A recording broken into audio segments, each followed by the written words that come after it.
Dominant Protector. Credit to the author. 5,951-60. Ang mga pangalan po na nandito ay galing sa mga name generator. Kung meron man pagkakatulad sa mga pangalan ng tao o lugar at pangyayari, ito ay tunay na hindi sinasadya. Pagkatapos tumalikod, nagpatuloy si Ziking, hindi ito tama. Kung madali lang silang mapapatay ni Terence, nakakatakot ang lakas niya. Masyadong mapanganib para sa atin na manatili sa pinakahilagang isla, dapat tayong umalis sa lalong madaling panahon. Kung aalis tayo, ano ang gagawin natin tungkol dyan? Bagamat may kaunting progreso na, hindi pa ito matatag. Kung magkakaroon ng aksidente, lahat ng mga nakaraang pagsisikap ay masasayang lang. Nag-aalangan na sabi ni Tita Liger. Ngumiti si Ziking nang may masamang kutob. Ayos lang. Nandito na si Bradley. Minaliit ko ang batang iyon noon at lagi kong iniisip na isa siyang tanga. Hindi ko inaasahan na may talino pala siya. Magagamit ko ito ng maayos. Ipinahiwatig ko na sa kanya na masaya siyang pumalit. Dahil ang batang gobernador ng lungsod ang nagdesisyon para sa iyo, wala na akong ibang tutol. Bahagyang kumunat ang noo ni Tita Liger, ngunit sa wakas ay tumango siya bilang pagsang-ayon. Sa wakas ay tumigil sa pag-ikot si Ziking at umupo upang uminom ng isang subo ng spirit tea. Bumantong hininga siya ng mahina at sinabing, sayang naman at hindi natin magagamit ang ating backup plan laban kay Terence, kailangan nating lumayo sa lalaking ito bago tayo umalis. Gayunpaman, malamang na hindi na kayang mabuhay ng lalaking ito ng lampas sa susunod na mga araw. Pinagsisihan din ito ni Tita Liger, sa tingin niya ay hindi niya dapat ginawang kaaway ang isang henyo na tulad ni Terence, ngunit masyadong matigas ang ulo ni Ziking, kinailangan niyang umalis ng isla ng maaga para maiwasan si Terence. Tungkol naman sa paniniwala ni Ziking na hindi makakalampas si Terence sa mga araw na ito, hindi ito sinang-ayunan ni Tita Liger. Sa kabaligtaran, lagi niyang nararamdaman na si Terence ay maaaring lumaki sa isang buhay na kailangan niyang handgun. Nang sumugod si Bradley papunta sa bahay ni Ziking, namimili ng pagkain si Terence kasama si Gusha. Kasama nila si Shenji noong una, ngunit kumpara sa pagkain, mas nakaakit ng kanyang atensyon ang kagandahan ni Xiang, kaya maaga siyang nagulat kay Terence at hinanap si Xiang Yuhura sa kalagitnaan. Ipinahayag ni Gusha ang kanyang galit dito at mariing pinagsabihan ang kapatid na ngayon lang niya nakilala dahil sa pagpapahalaga sa kanyang kasintahan kaysa sa kanyang mga kaibigan. Pagkatapos, matuwid din niyang kinain ang bahagi ni Shenjin. Tumawa si Terence habang pinapanood si Gusha na kumakain at umiinom. Tila tumaas ng husto ang gana ng lalaking ito matapos makarating sa Sky Class Island. Naisip niya kung ang mutated si Dragon na ito ay mayroon pa ring tao tai genes. Kung magpapatuloy ito, maaaring magkaroon ng taggutom saan man siya magpunta. Boss, kumakain ka rin ba? Bulong ni Gusha habang ngumunguya ng isang piraso ng karne na hindi niya alam ang kinakain. Busog na ako, kumain ka na mag-isa, nakangiting sabi ni Terence. Oh, kung ganoon huwag mong sayangin ang iyong bahagi. Kinuha ni Gusha ang hindi pa nagagalaw na bahagi ng pagkain sa harap ni Terence at isinubo ito sa kanyang bibig. Hindi alam ni Terence kung tatawa o iiyak, sinusubok lang ba siya ng lalaking ito. Gusto niya ba talagang kainin ito? Gusha, nako, may kasama pala roon. Mukhang masarap din ang gana niya. Katulad mo. Walang magawa si Terence, kaya ginamit niya ang kanyang spirit sense para suriin ang paligid. Natagpuan niya ang isang matipunong lalaki na kumakain tulad ni Gusha at ikinwento ito sa kanya. Itinaas ni Gusha ang kanyang ulo para tingnan. Siyempre, wala siyang nakitang tao. Gayunpaman, agad na natuklasan ng kanyang banal na kamalayan ang matipunong lalaki. Sumanghel siya at sinabing, nakakainis na lalaki, ang amoy ng iyong katawan ay talagang hindi ka nais-nais. Amoy. Gusha, may genes ka ba ng aso? Nakakaamoy ka ng kahit sino kahit sa malayo. Natatawang tanong ni Terence. Milya-milya ang layo nila, kahit aso ay hindi ito maaamoy, di ba? Tumaas ang kilay ni Gusha at pilit na nilunok ang pagkain sa kanyang bibig. Boss, hindi naman sa may naamoy ako, pero nang sinuri ko siya gamit ang aking banal na sentido, nakaramdam ako ng pagkamuhi sa kanya, o sa halip, ang aura sa kanyang katawan ang medyo nagpa-allergy sa akin. Hindi alam ni Terence ang sasabihin, ito ang unang pagkakataon na narinig niya na ang amoy ng isang tao ay maaaring magdulot ng allergic reaction. Isang misteryosong siguradong paraan ng pagpatay. Gayunpaman, tila hindi naman nagsasalita ng kalokohan si Gusha. Maingat niyang sinuri ang matipunong lalaki gamit ang kanyang banal na sentido ng ilang beses, sinusubukang alamin kung paano nagiging allergic si Gusha dahil sa kanyang aura. Sa kasamaang palad, mukhang normal lang ito kahit paano niya ito tingnan. Walang kakaiba. Gusha, huwag mong sabihin kinamumuhian mo siya dahil may sumulpat na pwedeng umagaw ng pagkain mo. Hindi napigilan ni Terence na mag-isip ng katawa-tawang hula, pero posible naman iyon kay Gusha. Pinag-isipan ito ng mabuti ni Gusha matapos marinig ang mga sinabi ni Terence. Pagkatapos ay isinubo niya ang isang piraso ng karne sa kanyang bibig, "Boss, ang bait mo." Siguro totoo yan. Nagdilim ang mukha ni Terence, at nang akmang hahalikan na niya si Gusha, tumawa ito ng nakakakilabot, "Kayong dalawang hanggal na bata, kalimutan na ninyo ang hanggal na dragon na ahas sa dagat na yan, puno ng karne ang ulo niya, ano pa ang maaasahan natin sa kanya?" Pero kahit ganito ang isang batang katulad ninyo, naiimpluwensyahan talaga kayo ng mga kasama ninyo. Magiging hanggal kayo kung mananatili kayo sa hanggal na dragon na ito. Bahagyang napangiti si Terence sa pangungutya. Senior Ghost, parang mas matagal pa kitang kasama kaysa kay Gusha. Nakikilala ang pagiging malapit ng isang tao kay Vermilion, di ba? Ngumisi ang malademonyo. Siyempre mahirap maging kasing husay ko. Pero madali ring maging kasing tanga ng isang hanggal na dragon ng baha. Malinaw na pinili mo ang madaling landas. Sige, walang saysay ang makipagtalo tungkol sa mga maltong bagay na ito. Mabilis na binago ni Terence ang usapan. Senior Ghost, ano ang gusto mong sabihin? Ang lalaking nakita mo gamit ang iyong kaluluwa ay hindi talaga tao. Ito lang ang masasabi ko sa iyo. Hindi na ako mag-aaksaya ng oras sa iyo. Ipagpapatuloy ko ang aking nakasarang cultivation. Huwag mo akong hanapin kung may mahalaga ka. Tumawa pa ang multo ng ilang beses, at pagkatapos ay agad itong tumahimik. Kumurap si Terence, hindi ba tao ang lalaki? Nang magtatanong na sana siya, muling nagtago ang multo. Wala na siyang ibang nagawa kundi ipagpatuloy ang kanyang pananaliksik. Kung hindi tao ang lalaking ito, isa kaya siyang halimaw sa dagat na nagkatawang tao. Katulad ni Gusha. Gayunpaman, matapos magbagong anyo si Gusha at maging isang tao, hanggat hindi niya sinasadyang ilabas ang kanyang aura, siya ay eksaktong kapareho ng isang tao. Ito ay dahil sa kanyang genetic mutation. Kung ang matipunong lalaking iyon ay isa ring halimaw sa dagat, imposibleng makamit niya ang parehong antas ni Gusha. Gusha, maaari mo bang damhin ng mabuti ang malaking lalaking iyon at tingnan kung nagbago na siya mula sa pagiging isang halimaw sa dagat? Naging seryoso ang ekspresyon ni Terence habang bumubulong. Kung ang mga halimaw sa dagat ay maaaring magbagong anyo bilang tao at makapasok sa pinakahilagang isla, napakalaki ng panganib. Malaki ang posibilidad na masakop ang pinakahilagang isla anumang oras. Nagulat si Gusha, ngunit palagi niyang sinusunod ang mga utos ni Terence ng walang kondisyon. Ipinadala niya ang kanyang spirit sense ng walang pag-aalinlangan, tinakpan ang buong katawan ng matipunong lalaki. 5,952. Lubos nitong naalerto ang matipunong lalaki.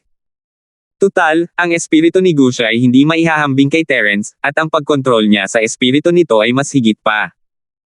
Imposibleng hindi mapansin ang ganoong kilos. Matapos maramdaman ang banal na kamalayan ni Gusha na nagmamasid sa kanila, ginamit ng matipunong lalaki ang sarili niyang banal na kamalayan upang magmanman sa kabilang direksyon. Ang lakas ng kanyang banal na kamalayan ay hindi mahina. Ang kanyang lakas ay kahit papaano ay mas mataas kaysa sa nahati na yugto ng bundok. Nanginig ang katawan ni Gusha. Humajejek siya ng mahina at sinabing, "Boss, hindi naman halimaw sa dagat ang lalaking yan. Walang amoy karagatan ang aura niya. Kung halimaw sa dagat siya, hindi ko siya kamumuhian. Pero, hindi nga siya tao, kundi miyembro ng angkan ng mga spirit beast."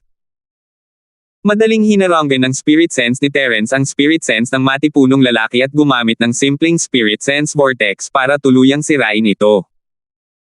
Pagkatapos ay lumingon siya at nagulat na nagtanong, bakit nandito ang mga spirit beast sa pinakahilagang isla sa halip na sa katimugang isla?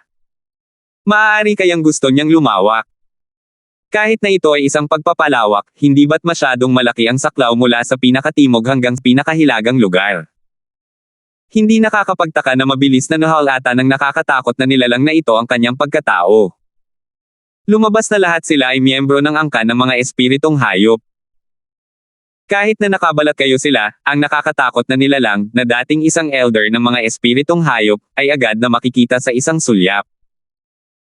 Ang banal na pandama ng matipunong lalaki ay parang isang bakang luwad na papasok sa dagat, agad na nawala ng kontak sa kanyang katawan, at mayroong mahinang reaksyon.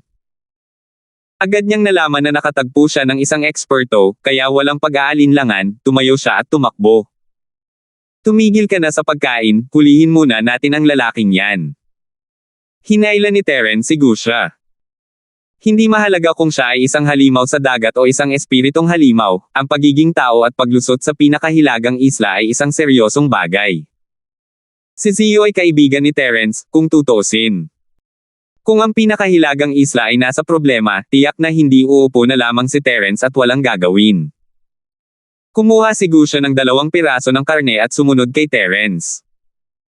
Kung hindi lang dahil sa napakaraming tao rito, malamang ginamit na ni Terence ang kanyang teknik sa paggalaw ng kidlat para habulin ang matipunong lalaki. Ang tanging kahinaan ng teknik sa paggalaw ng kidlat ay ang paggawa nito ng sobrang ingay kapag ginagamit. Kahit ang mga tao mula sa malayo ay madaling nakikita ang kumikislap na mga arko ng kidlat. Mabuti na lang at bukod sa kidlat, napakabilis din ng mga maliliit na hakbang ni Terence na parang mga paro-paro, at bagay na bagay ito sa mga mataong lugar. Pagkatapos ng ilang maliliit na galaw, naiwan niya si Gusha. Tila naramdaman ng matipunong lalaki sa harap ang mga titig ni Terence sa kanya, bumagal muli ang kanyang bilis, halos maging anino. Kahit na ibigay ni Terence ang lahat, lumalawak pa rin ang distansya sa pagitan nila. Kung hindi niya ginamit ang teknik ng pagtakas gamit ang kidlat, tila hindi niya talaga maaabutan ang lalaking ito. Hindi niya alam kung ano ang tunay niyang anyo, pero ang bilis niya talaga. Mabuti na lang at nakatutok ang mga pandaman ni Terence at Gusha sa matipunong lalaking ito. Kahit hindi nila maabutin ngayon, basta't hindi siya makatakas mula sa pinakahilagang isla, hindi nila kailangang mag-alala na lilipad siya pataas sa kalangitan. Maaabutan din nila siya sa kalaunan. Gayunpaman, sa gitna ng habulan, tumalon ang matipunong lalaki papasok sa isang gusali, at nawala ang diwa ni Terence. Sus Mariosep! May hadlang na humaharang sa banal na sentido sa lugar na yan. Mura ni Terence ng mahina. Kahit na kayang sirain ng kanyang espiritu ang mga hadlang, hindi iyon isang bagay na magagawa sa maikling panahon. Ang magagawa niya lang ay habulin ang lalaki at tingnan kung mahahanap niya ito gamit ang kanyang mga mata. May kaunting distansya pa rin sa pagitan ni Terence at Gusha, kaya nagpasya si Terence na magpadala na lang ng mensahe sa kanya, Gusha, papasok ako at hahanapin ang lalaking iyon. Gamitin mo ang iyong banal na pandama para masakop ang paligid ng lugar na ito. Huwag mong hayaang makatakas ang lalaking iyon. Hanggat sigurado siyang naroon pa rin ang matipunong lalaki sa lugar na ito, kahit hindi siya mahanap ni Terence, maaari pa rin niyang ipaalam kay Zio at ipagawa sa pamilya Lee ang mga tao para magsaliksik.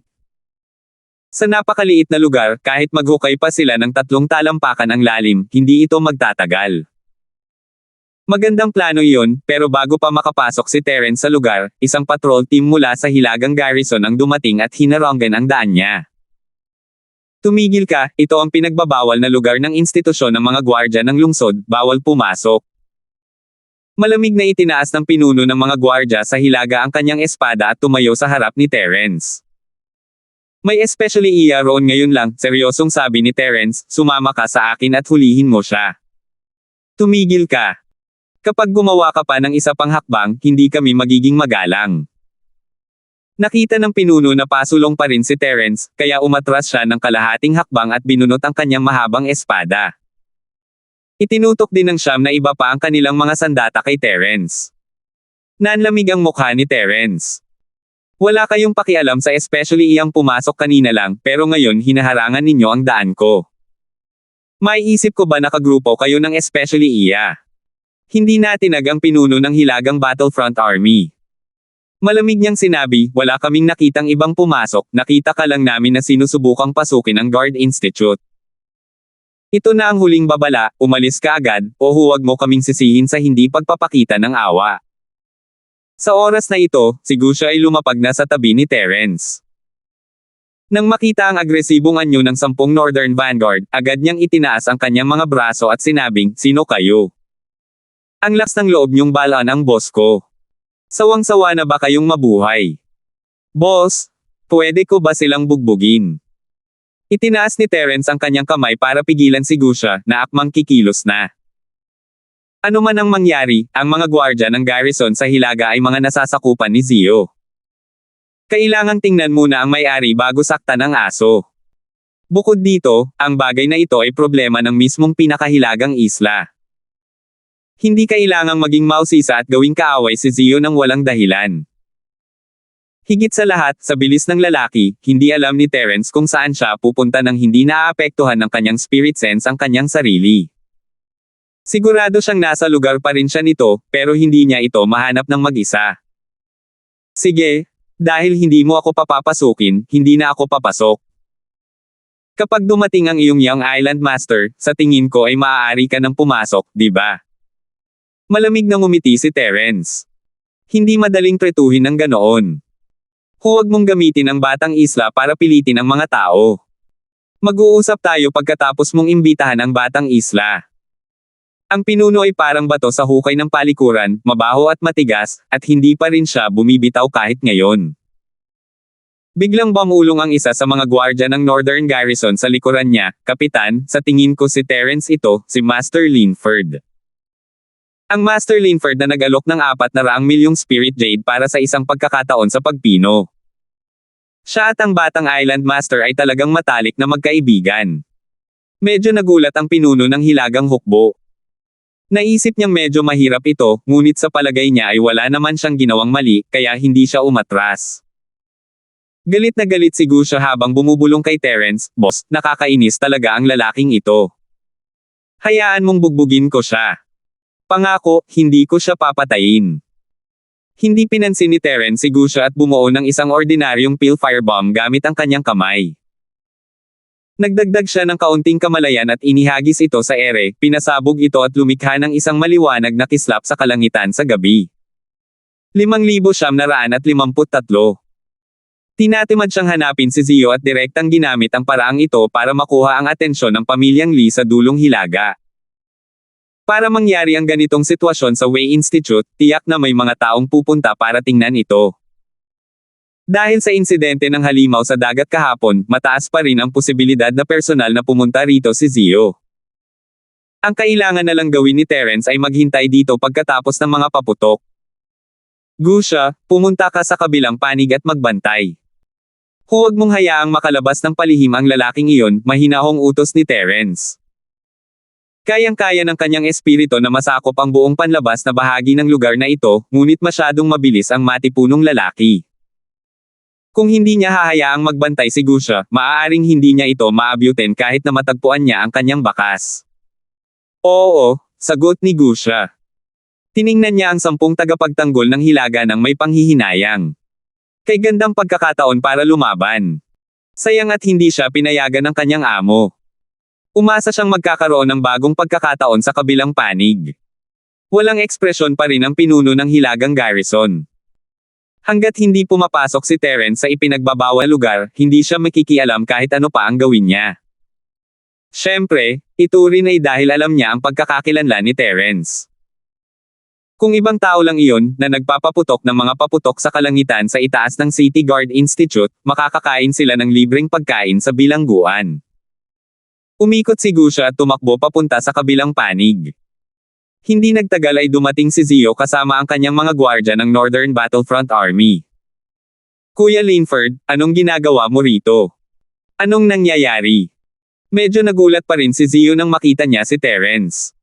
Nagtataka rin siya, bakit niya nakasalubong si Terence saan man siya magpunta. Tumango si Terence kay Zio. "Kapatid na Lee, kumakain ako kasama ang kaibigan ko kanina lang. May nakita kaming kaina-hinalang lalaki at hinabol namin siya hanggang dito."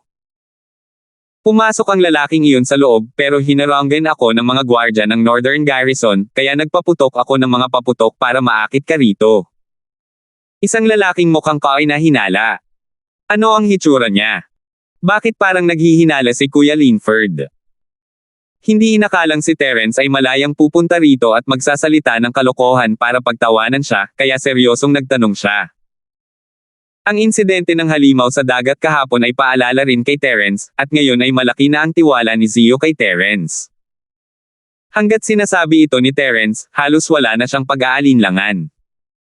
Gusto ko munang tanungin si Kuya Lee, mayroon bang anumang mga paghihigpit sa mga spirit beast at sea beast na maaaring magkatawang tao sa pinakahilagang isla? Ngumiti si Terence. Tungkol naman sa mga espiritong hayop, basta't mayroon silang wastong identity card, maaari pa rin silang makapasok sa isla, ngunit ang mga hayop sa dagat ay hindi.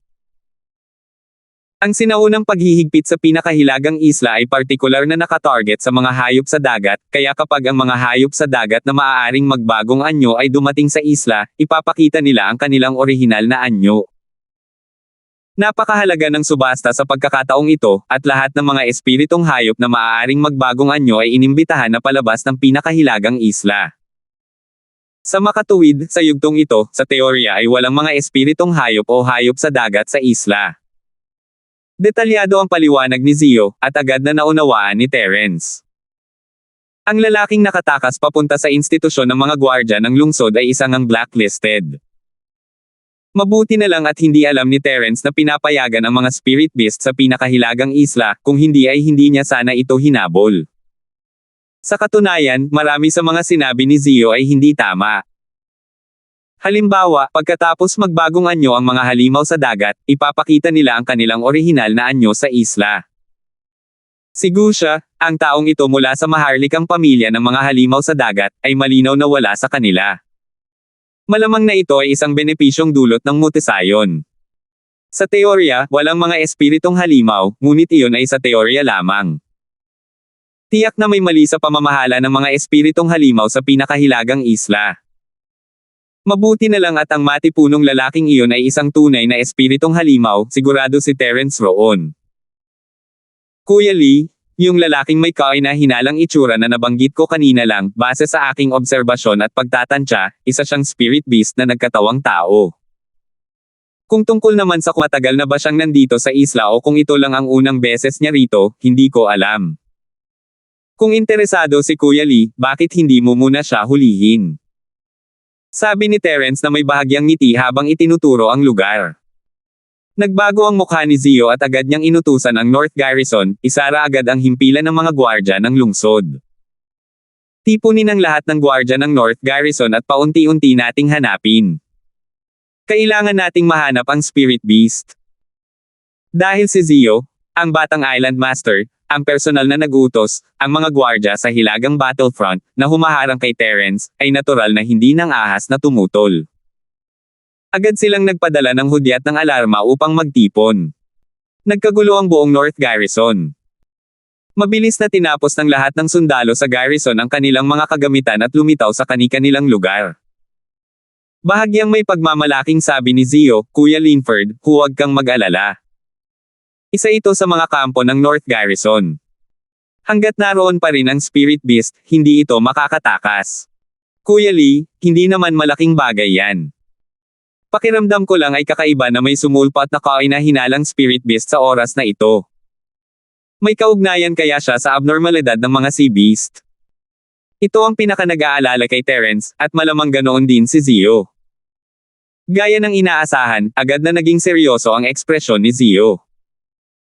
Bagamat hindi pa nagkakaroon ng anumang kontak ang mga espiritong hayop at mga hayop sa dagat, ang dalawang pangyayaring ito ay masyadong nagkataon. Kailangan talaga nating seryosohin ito. Hindi ako magpapasalamat, ngunit ang damdamin ni Kuya Linford para sa ating pinakahilagang isla ay nasa puso ko. Ha! Mahalagang magkakilala tayo. Maliit na bagay lang yan, hindi mo kailangang maging magalang. Ikinumps ni Terence ang kanyang kamay habang nakangiti bago humarap sa institute. Ito ang istasyon ng North Garrison, at hindi basta-basta maaaring pumasok at maghanap ng diretso si Terence.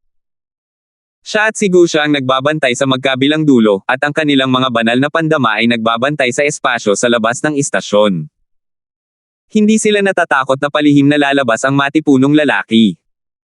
Gusto sanang imbitahan ni Zio si Terence na pumasok at tingnan ito, ngunit hindi siya masyadong nagsalita matapos siyang tanggihan ni Terence.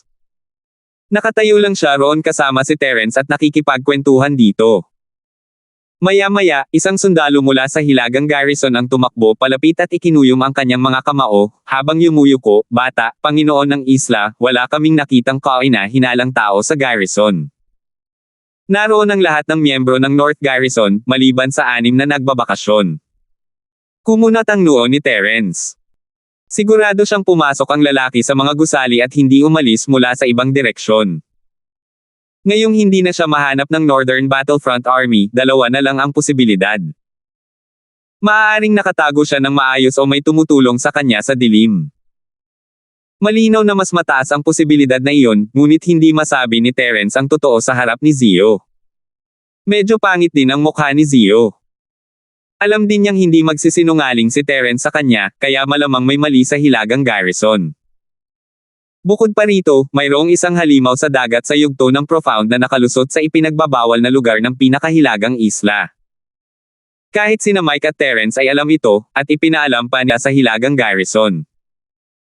Sa huli, hindi nalaman ng Hilagang Garrison sa loob ng 2 araw, na nagparamdam kay Zio na ang Hilagang Garrison ay isang walang laman na pangalan.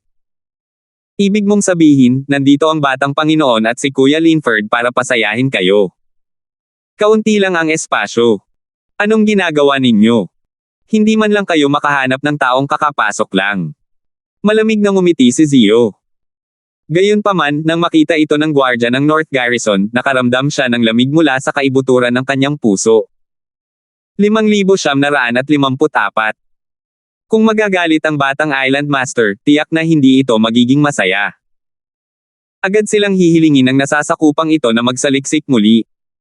Kailangan nating mahanap ang especially iyan na palihim na pumasok sa istasyon ng gwardya. Mabilis na ipinahayag ng lalaking ito ang kanyang saloobin.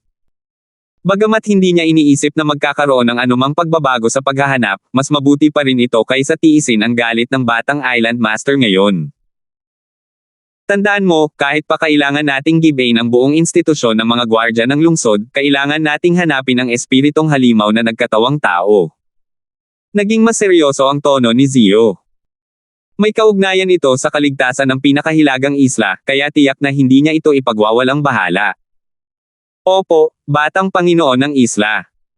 Magalang na sagot ng gwardya ng Hilagang Battlefront at tumakbo pabalik upang ibigay ang pinakabagong utos.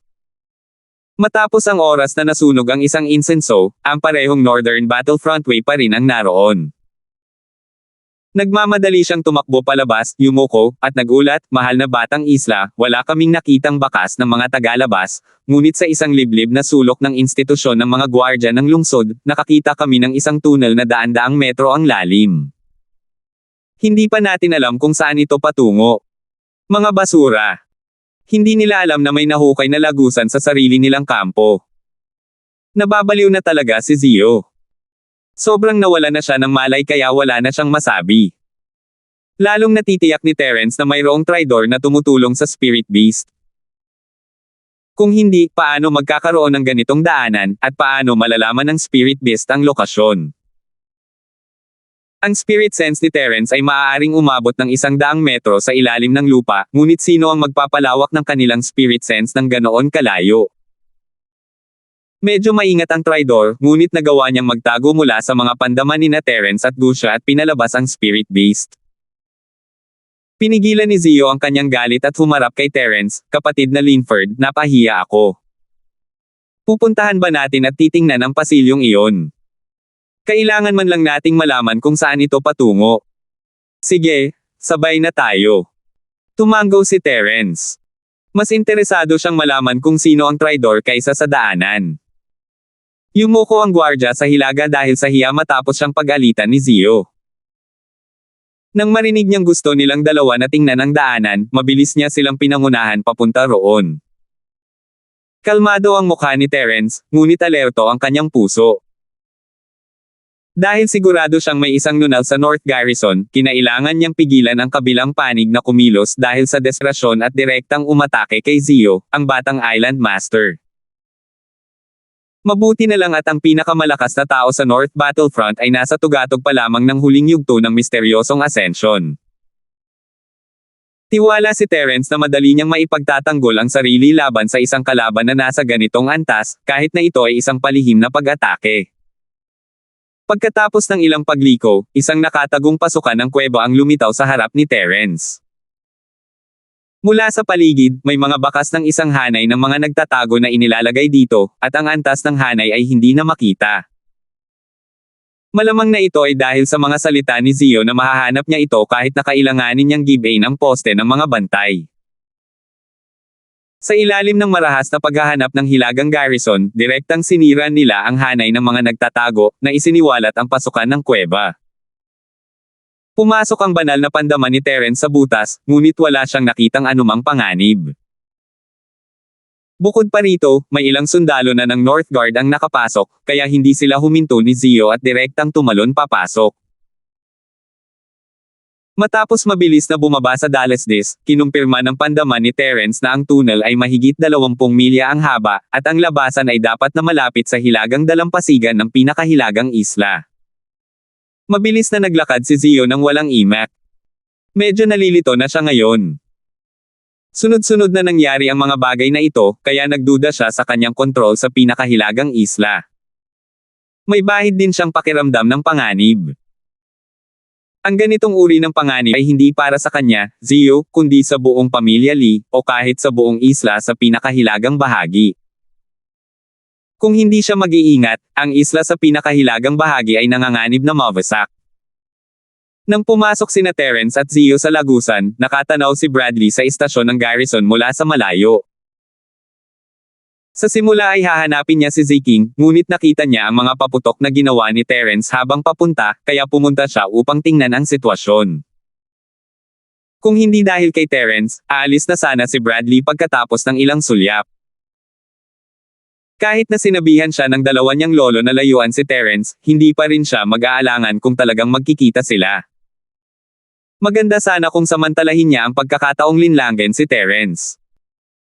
Pagpasok nina Terence at Zio sa istasyon, biglang nakarinig si Bradley ng mahinang kalusko sa kanyang mga tainga, kasunod ang isang malalim na boses ng lalaki, "Bradley, maghanap tayo ng lugar kung saan walang ibang makakausap." Bahagyang nanlamig ang mga mata ni Bradley. Tahimik siyang tumingin sa paligid at nalaman niyang walang pumansin sa kanya. Pagkatapos ay dahan-dahan siyang umalis sa karamihan at naglakad papunta sa isang bakanteng eskinita. "Ano ang kailangan mong gawin ko?" Mahinang tanong ni Bradley matapos masigurong walang tao sa paligid. May isang aparatong pangkomunikasyon sa kanyang tainga. Narinig niya na isa itong high-tech na produkto mula sa sekular na mundo. Hindi niya alam kung ano ang high-tech, ngunit ito ay lubhang kapaki-pakinabang. Hanggat hindi ito lumalagpas sa saklaw ng komunikasyon, madaling makakapag-ugnayan ang dalawang tao sa totoong oras, na napaka-convenient. Bukod pa rito, ang bagay na ito ay parang nunal na nakadikit sa tainga, na hindi nakakasagabal sa karaniwang paggalaw, at walang makakapansin sa bagay na ito. Makikipagkita ka agad kay Ziking at gagawa ng ingay sa isla para maibilang ang atensyon ni Zio at ng iba pa. Mabilis na nagutos ang malalim na boses ng lalaki at saka nagbabala, "Mag-ingat ka na huwag mong ilantad ang iyong pagkakakilanlan." Kumislap ang mga mata ni Bradley, "Si Ziking ay isa nga sa mga kasama ninyo. Kailan ninyo siya nakilala? Bago ako o pagkatapos ko?" "Bradley, hindi pa ito ang tamang oras para magtanong ka. Ingatan mo ang iyong mga salita at tono. Isa pa, hindi pa natin si Ziking. Huwag kang mag-alala, wala siyang awtoridad na pamunuan ka." Matigas na saway ng lalaki at saka inalo siya. "Sige, gagawin ko ang lahat para mapasama siya at gawin ko siyang nakababatang kapatid ko." Humagalpak ng tawa si Bradley at pinansin ang kanyang paligid. "Maaari mo bang sabihin sa akin kung ano ang nangyari? Ano ang plano mo sa Tule Island?" Medyo naiinip ang mahinang boses ng lalaki. "Hindi ka pa kwalipikado para malaman iyon. Sundin mo lang ang mga utos namin. Ito ang unang pagkakataon na tunay kang nagtrabaho para sa amin. Sana ay gumanap ka ng maayos." Biglang nawala ng malay si Bradley. Kasapi lang niya sa organisasyon, at parang pangarap niya na makakuha ng sapat na impormasyon ng sabay-sabay. Kaya, kahit hindi siya komportable, kinurot na lang niya ang kanyang ilong at tinanggap ito. Haha, gusto ko lang makipagtulungan ng mas maayos. Dahil hindi mo masabi sa akin, kalimutan mo na lang. Tumawa ng mahina si Bradley at nakahanap ng paraan. Sa kasamaang palad, ang malalim na boses ng lalaki ay ayaw man lang magbigay sa kanya ng daan palabas. Wala akong hindi masasabi sa iyo. Hindi lang sapat ang iyong antas at hindi ka kwalipikado para malaman. Hindi mo kailangang magkaroon ng anumang iniisip habang isinasagawa ang operasyon, sundin mo lang ang sinasabi ko. Sasabihin ko sa iyo kung may anumang pagbabago. 5,955. Ilang beses na kumaibot ang sulok ng bibig ni Bradley. Pinigilan niya ang pagkadismaya sa kanyang puso at sinabing, alam ko na. Hanapin mo si Ziking ngayon, mayroon ka pa bang kailangang ipaliwanag? Hindi, maaari ka nang umalis. Walang gaanong sinasabi ang malalim na boses ng lalaki. Kung paano isasagawa ang kanyang misyon, nasa kay Bradley ang desisyon. Isa rin itong pagsubok. Kung hindi magagawa ni Bradley ng maayos ang kanyang trabaho, hindi sayang kung papatayin siya ng mga tao sa pinakahilagang isla. Kung matagumpay niyang magagawa ang gawaing ito, maaari siyang maging isang mahalagang target sa pagsasanay. Nang muling hanapin ni Bradley si Ziking, nakaalis na sa daanan sina Terence at Zio kasama ang ilan sa mga gwardya ng hilagang garrison. Ang labasan nga ay sa hilagang dalampasigan. Ang mga naunang dumating na gwardya ng hilagang garrison ay nakakalat sa paligid upang maghanap, ngunit si Terence ay walang gaanong pag-asa sa kanilang operasyon. Ipinadala na niya ang kanyang spirit sense para hanapin ang lalaki, pero napakatagal na, at sa bilis ng lalaking iyon, wala na siya sa saklaw ni Terence. Isa pa, napakasensitibo niya, at walang iniwang bakas sa dalampasigan. Kapatid na Lee, hindi natin mahanap ang lalaking iyon. Bumalik muna tayo. Sasama sa atin ang mga gwardya ng North Garrison. Walang saysay na panatilihin sila rito. Tutal, isa siyang dalubhasa sa simula ng pagbukas ng bundok. Kahit na matagpuan natin siya, ay padadalo lang natin sila sa kanilang kamatayan. Umiling si Terence at humarap kay Zio, naghahandang ipadala muna siya pabalik. Tama si Kuya Linford, bumalik muna tayo. Pinilit ni Zio nang umiti, habang kinakalkula ang susunod niyang hakbang sa kanyang puso. Maaari niyang baliwalain muna ang espiritong halimaw na nagkatawang tao, ngunit kailangan niyang hanapin ang taong naghukay ng tunnel na ito. Napagpasyahan ni Zio na pagbalik niya, kokontrolan niya ang buong North Garrison ng institusyon ng mga gwardya ng lungsod at tatanungin sila ng paisa-isa. Wala siyang pakialam kahit na nakakulong silang lahat. Tutal, mayroong higit sa isang institusyon ng mga gwardya ng lungsod sa pinakahilagang isla. Ito ay dahil din sa mabait na puso ni Zio. Kung ito ay isang walang awang nakatataas, sa sitwasyon kung saan hindi nila mahanap ang nunal, malamang ay papatayin nila ang buong Northern Garrison ng Wei Institute nang walang matitira kahit isa. Nag-alangan si Terence, ngunit nagpas siyang ipaalala kay Zio, kapatid na Lee, maaaring isa lamang itong pangyayari, ngunit may kutob ako na ang biglaang paglitaw ng spirit beast na ito ay malamang na may kaugnayan sa abnormalidad ng mga sea beast. Mas mabuting humanap ka ng paraan para maayos ang restriction sa pinakahilagang isla sa lalong madaling panahon, at hindi ka maaaring magpahinga sa ibang mga bagay. Ang iba pang mga bagay ay natural na tumutukoy sa paghahanap sa Tridor sa North Garrison. Hindi ito masyadong malinaw na sinabi ni Terence, ngunit naunawaan ito ni Zio. Huwag kang mag-alala, Kuya Linford, nasabi ko na sa matandang lalaki ang tungkol sa mga paghihigpit. Kahit hindi tayo makapagtakda ng mga sinaunang paghihigpit, maaari pa rin natin itong ayusin. Tungkol naman sa iba pang mga bagay, aayusin ko agad. Tumango si Zio bilang pagsang-ayon. Nang makita niya ang labasan ng lagusan sa ilalim ng lupa, lalong sumama ang kanyang ekspresyon. Ang ganito kahabang daanan sa ilalim ng lupa ay tiyak na hindi na itayo sa isang iglap.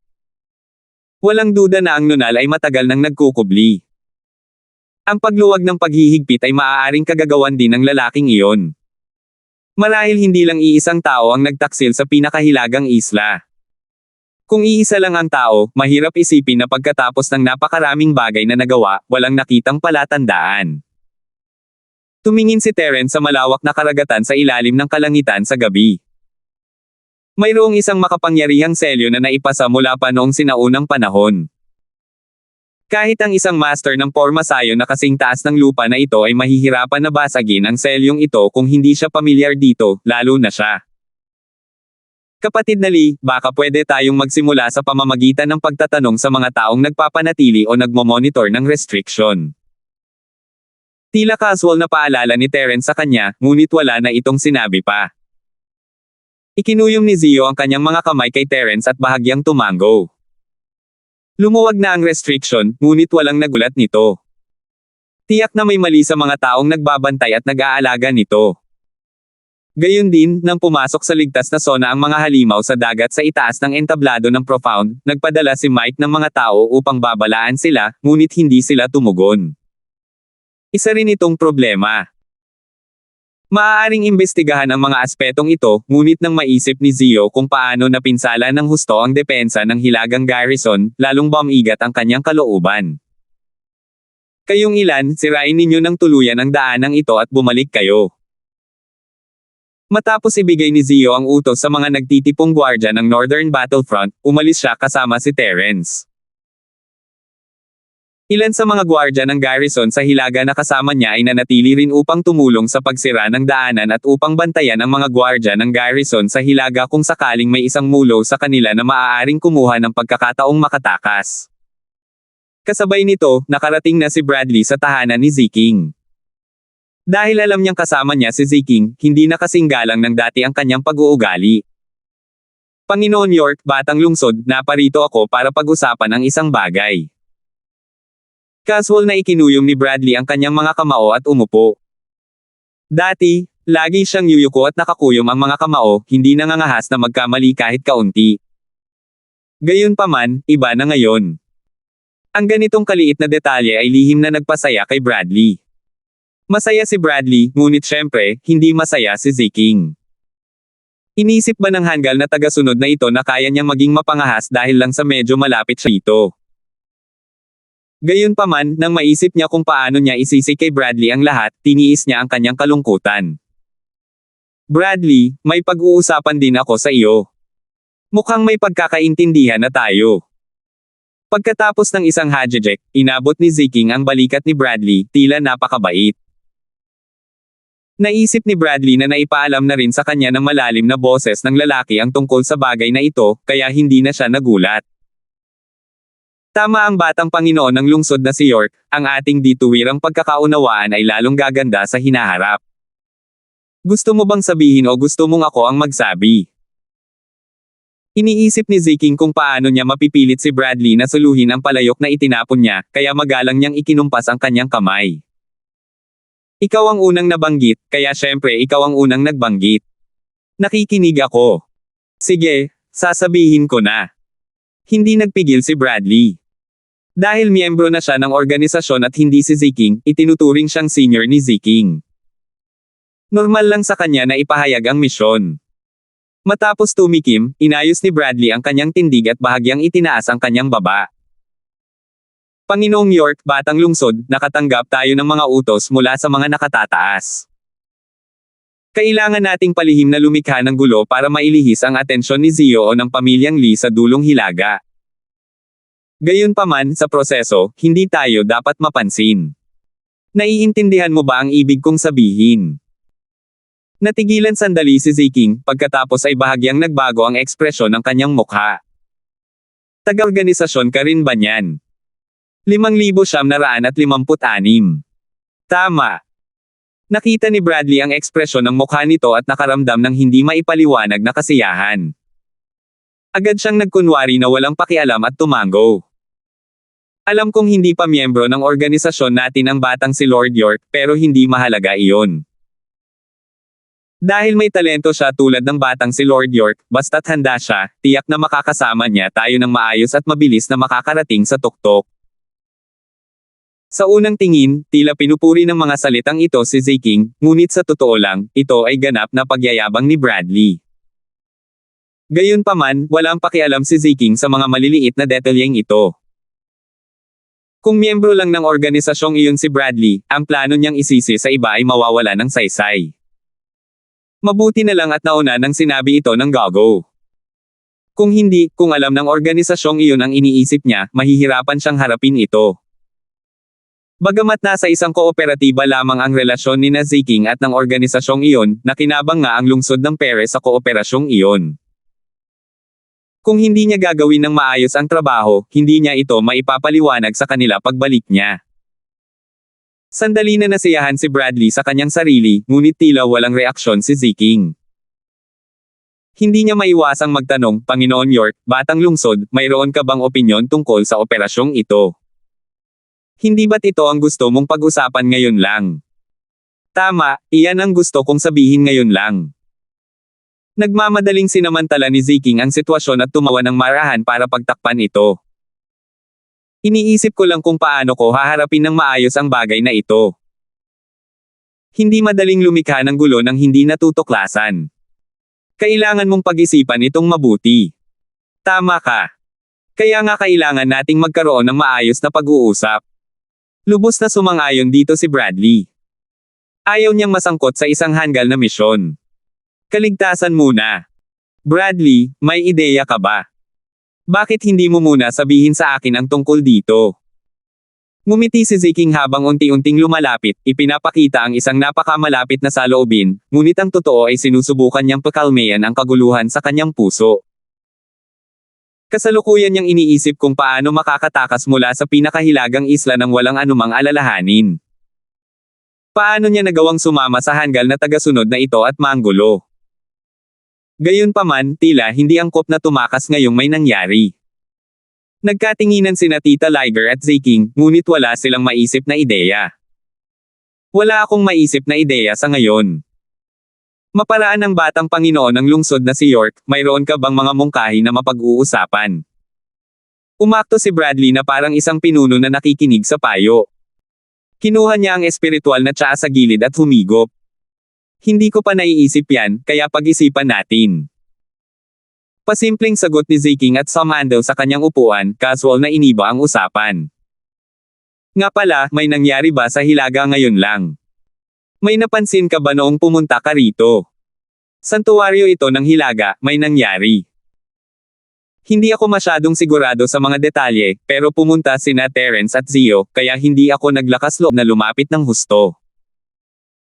Si Terence lang ang pinagtuunan ng pansin ni Bradley, wala siyang masyadong pakialam sa nangyari sa institute. Ang institusyon ng mga gwardya ng lungsod sa Hilaga. Biglang bumilis ang tibok ng puso ni Ziking, at ang kanyang katawan na nakasandal lang sa upuan ay muling tumuwid. Sa Hilaga, wala ba akong ipinakilala sa iyo? Sina Zio at Terence ay pupunta roon, may kaugnayan kaya ito sa kanya. Natigilan sandali si Bradley. May kamag-anak ba sa institusyon ng mga gwardya sa Hilagang hangganan ang organisasyong ito? Teka, may nangyari ba sa City Guards Institute, at inutusan siya ng mga nakatataas na gumawa ng gulo para mailihis ang atensyon niya? Hindi siya makapaniwala na walang kaugnayan ang dalawang bagay na iyon. Kung ang taong nasa problema ay isang tao sa North Garrison na may koneksyon sa organisasyon, madaling maunawaan ang utos na ito. Malinaw na ang tao sa North Garrison ay napakahalaga sa organisasyon. Sa pamamagitan lamang ng pag-ilas ng atensyon ni Zio at ng iba pa ay mas mapoprotektahan nila ang taong ito. Pakiramdam ni Bradley ay isa siyang henyo para mahinuha ang napakaraming impormasyon sa iilang salita lamang. Hindi malinaw ang sitwasyon, pero nakapaghanda na kami para sa pinakamasama. Kaya nga naisip namin ang planong ito. Nagkunwaring malalim ang iniisip ni Bradley at tumango. Pagkatapos ay nagkunwari siyang casual na binanggit, Panginoon York, batang lungsod, kumusta na? Napakaayos naman ang takbo, pero kung may nangyari talaga sa taong iyon sa Hilagang istasyon ng bantay sa hangganan, natatakot ako na maraming maaaring magbago. Bradley, ikaw rin ba ang mamamahala sa bagay na ito sa pagkakataong ito? Kung ikaw ang host, sa tingin ko mas mataas ang success rate. Hindi siya pinagdudahan ni Ziking at casual na sinagot si Bradley. Bukod pa rito, hindi madaling magkaroon ng pagkakataong banggitin ang bagay na ito. Sinamantala ni Ziking ang pagkakataon at nais na iwasan ang pagsisi. Nakakatuwa rin ang dalawang lalaking ito. Ang isa ay gustong magtanong tungkol sa bagay na ito sa hindi direktang paraan, habang ang isa naman ay naghuhukay ng sarili niyang libingan para maalis ang bagay na ito. Kung magiging malinaw sa kanila ito, marahil ay magkakasundo sila. Nabanggit na ito sa akin ng mga nakatataas dati, pero ang pangunahin kong prioridad ay ang makumplito ang operasyong ito. Kung kailangan ng batang Panginoong York ng aking tulong, maaari mo akong sabihin anumang oras. Gagawin ko ang aking makakaya upang makatulong. Tutal, lahat tayo ay nagtatrabaho para sa organisasyon. Tinapik ni Bradley ang kanyang dibdib. Gusto niyang tanungin si Ziking kung ano ang ginagawa nito, ngunit hindi niya nagawang maging masyadong halata. Sino ang mag-aakala kung ano ang magiging kahihinatnan kung sakaling kumalat ang balitang ito sa organisasyon? Lihim na masaya si Ziking. Sapat na ang mga salita ni Bradley. Kapag dumating ang oras, hihingi siya ng tulong at dahan-daang hahayaan itong manguna. Pagkatapos, maaari na niyang samantalahin ang sitwasyon at umatras. Sa kasamaang palad, tila hindi siya makakaalis ng isla bukas. Kailangan niyang lumayo kay Terence at huwag itong bigyan ng pagkakataong patayin siya. Iyon ang sinabi niya, ngunit napakahirap pa ring isagawa ang kanyang plano nang hindi binibigyan ng pagkakataon si Terence na gumawa ng kahit ano. Nagkatinginan muli sina Ziking at Tita Liger, at pareho ang intensyon ng dalawa sa kanilang mga mata. Ang tagal. Matapos itong pag-isipang mabuti, may nangyari sa institusyon ng mga gwardya sa hangganan sa Hilaga. Kung may nangyari sa taong nagpakilala sa kanya sa organisasyon, hindi na kailangang magpatuloy ang usapin ni Ziking. Aabutin na lamang ng 1 o 2 araw bago matapos ang subasta. Sa panahong iyon, hindi na magiging kakaiba para sa kanilang dalawa na bumalik sa silangang kontinente. Matapos makaisip ng ideya, nagsimulang makipag-usap ng palihim si Ziking kay Bradley. Hindi sila nakaisip ng anumang epektibong plano hanggang sa magbukang liwayway, at ang subasta sa ika-4 na araw ay malapit nang magsimula. Pinangunahan ni Terence si Nagusha at Shenjin papunta sa bahay subasta. Matapos pabolaikin si Zio kahapon, ilang beses siyang tumakbo paikot sa pinakahilagang isla at ginamit ang kanyang banal na pandama upang maghanap pabalik-balik, ngunit wala siyang nakitang bakas ng matipunong lalaki. Para siyang nawala sa ere. Ipinadala pa ni Terence ang kanyang spirit sense ng ilang daang metro sa lupa, ngunit wala siyang nakitang bago. Minsan, kapag naiisip niya ito, kahit si Terence ay nakakaramdam na masyado siyang mausisa. Hindi siya nagpahinga at nagpuyat lang buong gabi. 5,957. Naghahadjust ng pagkain si Gusha habang ginagamit ang kanyang divine perception para suriin ang paligid. Labis siyang napahiya nang siya ay kunin ng spirit beast na nag-transform bilang tao kahapon.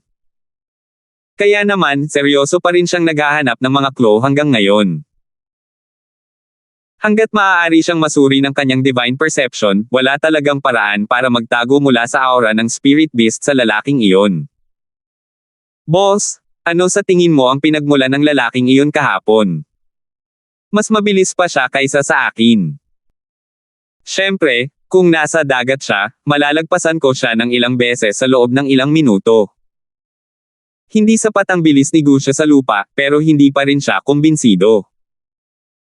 Malamang isa itong spirit beast na mabilis, bahagyang ngumiti si Terence, hindi iyon mas mabilis pa sa iyo kahit sa lupa. Tuwang-tuwa si Gusha sa sinabi nito. Wala siyang pakialam kahit alam niyang inaalo siya ng kanyang amo. Sayang at hindi nila natagpuan ang bastardong spirit beast na iyon sa daan. Kung hindi, tiyak na magiging komportable ang laban na ito. Pagpasok ng 3 sa silid 5, nagsimula na ang subasta. Pagkatapos ng 3 araw na pagbid, mainit pa rin ang subasta gaya ng dati. Sayang at wala nang ibang pakialam si Terence kundi ang panggatong na nagpapasigla ng kaluluwa, kaya wala siyang gaanong pagkakataong makapagbid. Sa silid 6, walang pakialam na nakatingin din si Ziking sa entablado ng subasta sa ibaba, walang pakialam. Ayaw niya sanang pumunta sa subasta noong una, nasa tabi lang si Terence, at ayaw niya talagang maging malapit sa mapanganib na lalaking ito, ngunit patuloy na kinakausap siya ni Bradley kung paano manggulo sa pinakahilagang isla para mailihis ang atensyon ni Zio, na napilitan siyang manatili sa tabi ni Terence kaysa magpatuloy sa pag-uusap tungkol sa isang kalokohan kay Bradley. Gayunpaman, hindi nagtagal matapos magsimula ang subasta, tumunog ang micro-communication device sa kanyang tainga. Isang malalim na boses ng lalaki ang direktang lumitaw sa kanyang tainga, "Bata mong Panginoon ng Lungsod York, may mood ka pa rin bang dumalo sa subasta? Bakit hindi ka nakipagtulungan kay Bradley para manggulo sa isla at ilihis ang atensyon ng pamilya Lee?" Agad na napaupo ng tuwid si Ziking. Base sa sinabi ng lalaking ito, dapat ay nasa pinakahilagang isla siya. Kung hindi, hindi niya malalaman ng eksakto ang sitwasyon. Hindi naman siguro ganoon kalayo ang distansya ng komunikasyon ng tagapagsalitang ito, di ba? Pakiusap, ingatan mo ang tono mo. Hindi ako taga-organisasyon ninyo. Huwag mong gamitin ang ganyang klase ng mapang-utos na tono kapag kinakausap mo ako. Malinaw na ipinahayag ni Ziking ang kanyang pagkadismaya. Sa katunayan, ang kanilang Night Moon City ay isang collaborador lamang, at wala silang balak na sumali sa mga organisasyon ng ibang tao. Natahimik sandali ang lalaki bago nagpatuloy, "Tama ka, pero huwag mong kalimutan na may kasunduan tayo. Ginawa na natin ang dapat nating gawin. Sana ay magawa rin ng batang Panginoon ng lungsod ang dapat mong gawin. Sabihin mo muna sa akin, ano ang nangyari sa istasyon ng Imperial Guard kagabi? Mabuti ba ang taong ipinakilala ko?" Hindi sinagot ni Ziking ang tanong, sa halip ay nagtanong ng mahalagang tanong. May aksidenteng naganap. Inihiwalay ng pamilya Lee ang lugar. Kahit hindi pa siya nalantad, wala siyang gaanong maitutulong, kaya kailangan kong ilihis mo ang atensyon ng pamilya Lee. Maaaring ikaw na ang bahala sa iba, mahinahong sabi ng lalaki, ngunit ang tono nito ay nakakainis pa rin kay Ziking. Hindi lang ngayon ang tamang panahon para mag-alala tungkol sa mga ganoong bagay. Huminga ng malalim si Ziking at maginhawang inilahad ang kanyang mga saloobin, "Kung wala ang kooperasyon ng mga tao sa loob, kahit alam ko ang gagawin, hindi ko magagawa. Hindi ko magagawa ang sinabi mo. Pasensya na, kailangan kong bumalik sa East Province ngayon." Kung isasantabi ang mapanganib na si Terence na nanunood mula sa gilid, ang gawaing kailangan niyang gawin ay sapat na para mamatay siya ng walang libingan. Kung hindi lang dahil sa nag-aalok ng bargaining chip ang kabilang panig na hindi matatanggihan ng lungsod ng Perez, hindi sana nasangkot si Ziking sa gulo na ito. Sinabihan siya ng kanyang ama na huwag hanggat maaari ay galitin ang pamilyang Lee sa dulong hilaga. Kung siya mismo ang gagawa nito, hindi ito tungkol sa pag-aalsa sa kanila, kundi isang sitwasyon kung saan kailangan niyang labanan ang pamilyang Lee hanggang kamatayan. Panginoon York, batang lungsod, marahil ay dapat mong isipin ang mga kahihinatnan ng pagbabalik ngayon. Humajejek ang malalim na boses ng lalaki, na parang hawak niya si Ziking, "Sa tingin mo ba ay madali ka nang makaka-address ngayon? Huwag kang maging inosente. Nasangkot ka na sa bagay na ito. Dahil nagsimula na ito, wala nang paraan para pigilan ito. Kung hindi, hindi lamang masasaktan ng Night Moon City ang pamilyang Lee ng dulong hilaga, kundi masasaktan din nila ang ating organisasyon. Sa tingin mo ba talaga ay ligtas ang Moon City sa paghihiganti ng dalawang panig na ito sa gabing iyon?" Nanginig si Ziking sa loob-loob niya. Kinailangan niyang aminin na ang sinabi ng lalaking ito ay napakamakatwiran. Kung ipipilit niyang umalis, talagang masasaktan niya ang magkabilang panig ng sabay. Bagamat makapangyarihan ang lungsod ng Perez, malamang na hindi nito kayang tiisin ang ganoong dagok. Saang organisasyon ka nang galing? Huwag mo akong kausapin tungkol sa South Continent Auction Association. Walang tanga. Sabihin mo sa akin ang tunay mong pagkatao. Nag-isip sandali si Ziking, saka malamig na sinabi ang kanyang kahilingan. Dati, ang lalaking may malalim na boses ay nakikipag-ugnayan sa kanya sa pangalan ng Southern Continent Sub-Action Association. Sinabi niya na ang Southern Continent ay magsasagawa ng isang grand auction, ngunit ito ay naaga ng pinakahilagang isla. Pagkatapos ng napakahusay na subastang ito, ang Southern Continent Sub-Action Association ay hindi makakaakit ng sapat na bilang ng mga taong lalahok kahit na halos hindi sila makapagdaos ng subasta.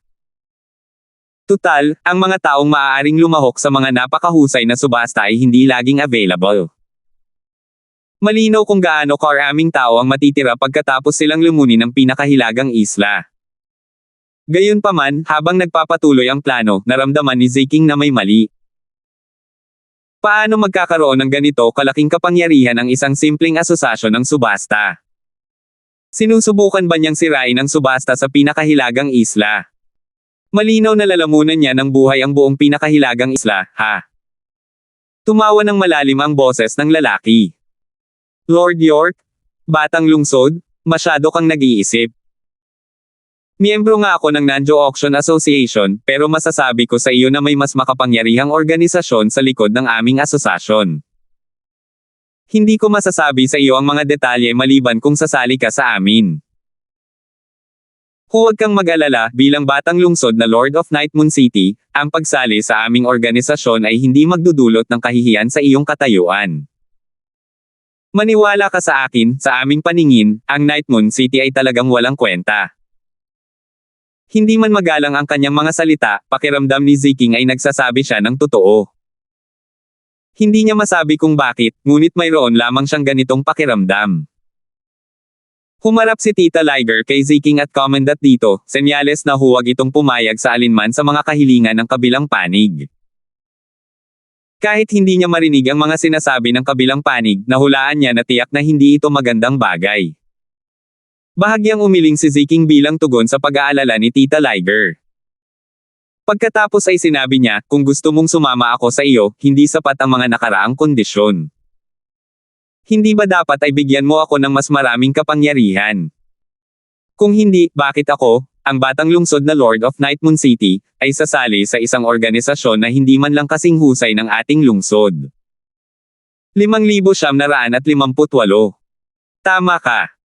Normal lang na magkaroon ng ganitong mga pagdududa. Hindi ka namin hinihiling na sumama sa amin ngayon. Ang gusto kong gawin mo ay tapusin ang nilalaman ng ating kasunduan. Wala akong pakialam kung ano ang gagawin mo, pero kailangan mong tapusin ito mula mamayang gabi hanggang bukas ng umaga.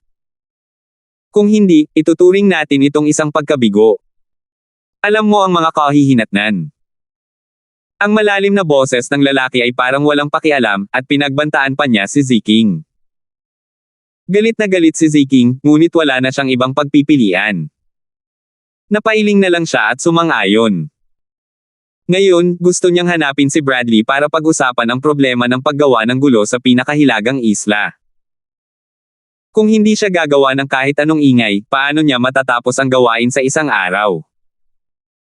Bukod pa rito, sinabi ni Bradley, ang hanggal na tagasunod na iyon, nahihingi siya ng tulong sa kanya kapag kailangan niya ito.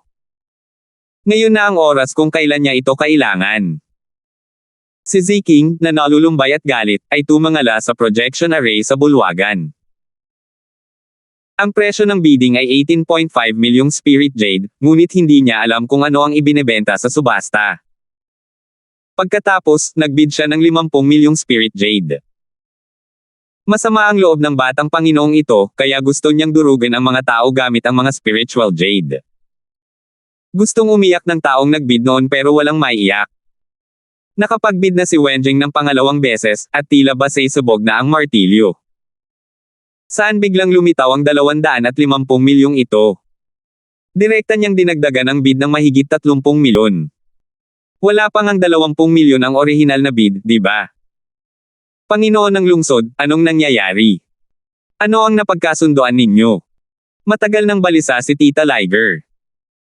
Nang makita ang alok ni Ziking, alam niyang tapos na ang negosasyon, kaya dali-dali siyang lumapit para magtanong. Tungkol naman sa 50 milyong espiritual na jade, maliit na bagay lang iyon. Itatapon na lang niya ito sa isang pulubi sa tabi ng kalsada. Galit na hinampes ni Ziking ang coffee table sa tabi niya. Wala akong ibang magagawa kundi sumang-ayon. Pinagbantaan ako ng lalaking iyon, at kung hindi ako papayag, mapapahamak ang ating Night Moon City. Wala nang ibang paraan. Kailangan kong tapusin ang gawaing iyon, at kailangan itong matapos bago magbukang liwayway bukas. Biglang sumama ang mukha ni Tita Liger. Kailangan niya itong tapusin bago magbukang liwayway bukas. Alam niya kung gaano kahirap iyon. Kahit nandito pa si Boyet, hindi iyon magiging madali, lalo na sa kanilang dalawa. Tita Liger, huwag kang mag-alala. Alam ko ang ginagawa ko. Ako, si Ziking, ay hindi isang taong madaling mataranta. Tiyak na malulutas ko ito ng maayos. Mariin na kinuyam ni Ziking ang kanyang kamao, pagkatapos ay tinapos ang 50 milyong transaksyon para sa isang hindi kilalang bagay. Napakurap si Shenjin bilang pagpuri sa silid ikalimang iyon, mukhang isa ring hanggal ngunit mayamang tao si Ziking. Handa siyang gumastos ng 50 milyong spiritual jade sa isang napakasamang bagay. Sayang naman. Baka sa mukha ni Gusha ang pagsang-ayon. Tama. 50 milyong espiritual na jade, gaano karaming pagkain ang mabibili mo? Parang isang napakasamang bundok yan. Lasing pa nga si Gusha habang pinapantasya ang isang bundok ng karne sa harap niya. Hindi nakapagsalita si Terence dahil dito. Ang sumunod na bagay ay isang ball ang metal na kasinlaki ng isang palanggana. May mga patuloy na alon sa ibabaw ng metal na ito, at ang hugis nito ay patuloy na nagbabago. Gintong apoy na parang mabituing kalangitan, isang napakabihirang material sa pagpapanday. Gayunpaman, ang pinakamahalagang bagay tungkol sa bagay na ito ay hindi ang pagiging bihiran nito, kundi ang kakayahang direktang takpan ang ibabaw ng anumang pinong armas, kagamitang pangdepensa, mga kagamitan, at iba pa, na bumubuo ng isang perpektong patong ng depensa. Maaari rin itong magbigay ng kakayahang umatake gamit ang apoy, at kasabay nito ay maging immune sa isang tiyak na antas ng atake sa apoy. Ang pinakamahalaga ay maaari nitong pataasin ang isang tiyak na katangian ng natatakpang bagay, at ang epekto ay masasabing napakalakas. Ang panimulang presyo ay 10 milyong Spirit Jade, at ang bawat pagtaas ay dapat na hindi bababa sa 500,000 Spirit Jade. Ngumiti si Wenjing habang ipinakikilala ang mga item at inanunsyo ang pagsisimula ng subasta. Sa masamang mood, agad na nag-alok ang batang Panginoon ng lungsod na si York ng 30 milyong Spirit Jade, na parang hindi siya nagkukulang ng pera. Interesado si Terence sa ginto matapos marinig ang pagpapakilala ni Wenjing. Naisip niya kung magkakaroon ba ito ng anumang epekto sa high-tech na flying saucer na ginawa ni Han Wenjing. Matapos mabili ang kahoy na nagpapalusog ng kaluluwa, handa na siyang lumipad pabalik sa Middle Island sakay ng flying saucer. Kung ang mabituing langit na nag-aagos na apoy ng ginto ay makakapagpabuti sa pagganap ng flying saucer, mainam na bilhin ito kasama ng kaunting Spirit Jade. 40 milyong Spirit Jade. Mayaman na rin si Terence ngayon, at ang 10 milyong Spirit Jade ay hindi mahalaga. Nanginig ang puso ni Ziking nang makita niya ang bid mula sa silid 5. Natatakot siyang makipag-ugnayan kay Terence at atakihin ito tulad ng ginawa niya noong simula ng subasta. Hindi na niya ito gagawin pa. Kaya't sa sandaling nag-alok si Terence, agad na pinatay ni Ziking ang kanyang apoy. Hindi rin naman siya interesado sa mabituing kalangitan na umaagos na parang gintong apoy, kaya hinayaan niya si Terence na mag-alok. Tahimik na ang kwarto ni Ziking, akala ni Terence ay madali niyang makukuha ang ginto, ngunit may isa pang kwarto na nakapagdagdag ng 2 milyong Spirit Jade. Nagdagdag din ang kwarto 8 ng isa pang 3 milyong Spirit Jade. Tila minamaliit pa rin ang halaga ng mabituing langit na nag-aalab na apoy na ginto. Napakaraming tao ang nagustuhan ito, halos kasing halaga ito ng Spirit Tempering Pill ni Terence. Gayunpaman, kung iisipin, may katuturan ito. Ang item na ito ay maaaring direktang magpataas ng mga katangian ng mga armas at baluti sa kamay ng isang tao. Bagamat ito ay isang panlabas na item, hindi ito gaanong naiiba sa epekto ng isang Spirit Tempering Pill sa pagpapahina ng espiritual na pandaman ng isang tao. Maaaring mas maganda pa ang epekto nito, kaya normal lang na makaakit ito ng napakaraming tao para magbid. Malapit nang magdagdag si Terence ng 10 milyon nang gumana ang sound amplification formation sa kwarto 8. Ako si Lennon mula sa Morning Star City. Nagustuhan ko ang mabituing kalangitan na ito na umaagos ang apoy na ginto. Isa pa, ganito lang karami ang espiritual na jade na meron ako. Kung may gustong kumampi sa akin, ituloy mo lang ang pagbid. Ang mabahong taong ito. Hindi napigilan ni Terence ang matawa. Akala niya ay natutunan na ni Dutch ang nakontrolin ang kanyang personalidad matapos makarating sa pinakahilagang isla, ngunit pareho pa rin siya, naglakas loob na ipilit ang sarili sa subasta. Gayunpaman, ang lakas ng matandang tampalasa na ito ay tumaas ng malaki. Naabot na niya ang tugatog ng gitnang yugto ng Mountain Split Realm. Ang bilis ng cultivation na ito ay medyo mahusay.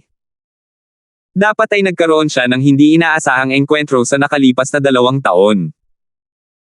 Dahil magkakilala sila, ayaw ni Terence na sirain ang reputasyon ng lalaki. Kung makukuha lang niya ito, hihingi siya ng ilan sa kanya mamaya, kalahati ng ginto ng kosmikong apoy ay sapat na. Kung may ayaw mag-alis sa Dachang, hindi mag-aatubiling sumugal muli si Terence. Sa entablado, malungkot na nagbabala si Wenjing, ang mga kagalang-galang na panauhin sa silid 8, huwag po kayong magsabi ng mga ganitong pananakot at pananakot sa subasta. Kung hindi, may karapatan ng aming bahay subasta na idiskwalipika kayo sa subasta. Nangyari na ang katulad na insidente noon. Bagamat namutla ang mukha ni Dogen mula sa Spiel Hall, hindi ibig sabihin nito na patuloy na kukonsintihin ng auction house ang mga ganitong bagay. Kaya naman, sa pagkakataong ito, agad na tumugon si Wenjing at ang kanyang saloobin ay naging napakatigas. 5,959. Tumawa si Lennon at sinabing, "Binibini, paano kita pinagbabantaan? Ipinahayag ko lang ang aking pagmamahal sa mabituing langit na umaagos ang apoy na ginto. Kung hindi ko ito mabibili, iisipin ko ito araw at gabi, at hindi ako makatulog." Patuloy kong iisipin ang taong nakakuha ng mabituing langit na umaagos ang apoy na ginto. Lahat ng ito ay katotohanan. Paano naging banta ang paglalarawan ng mga katotohanan? Hindi mo maaaring akusahan ang isang mabuting tao. Natawa si Terence, hindi pa rin nagbago ang matandang sutil na ito. Magaling pa rin siyang mangistorbo ng mga tao gaya ng dati. Maaaring magandang babae si Wenjing pero mahihirapan pa rin siyang makipagbuno sa matandang sutil na ito. Gayunpaman, walang balak makipagtalo si Wenjing kay Lennon.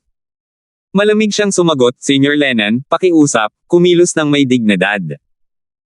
Bukod sa normal na presyo, huwag kang magsalita ng anumang personal na komento. Kung hindi, ang iyong presyo ay magiging walang bisa." Hoy, batang babae, pinagbabantaan mo ba ang matandang ito? Kahit nandito si Zaiden, kailangan niyang maging magalang kapag kinakausap ako. Batang babae, sinusubukan mo bang magpakabastos? May kaunting galit sa boses ni Dachang, ngunit alam ni Terence na isa lamang itong pagkukunwari. Hindi magagalit ng ganoon kadali ang matanda, at nagkukunwari lamang siya. Tanging isang hanggal ang maniniwala sa kanya. Hindi natinag si Wenjing. Kahit ang ngiti na kanina pa niya pinapanatili ay nawala na.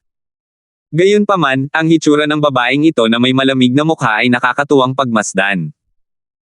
4,550 Spirit Jade ang pupunta minsan. Mayroon bang gustong magtaas ng bid?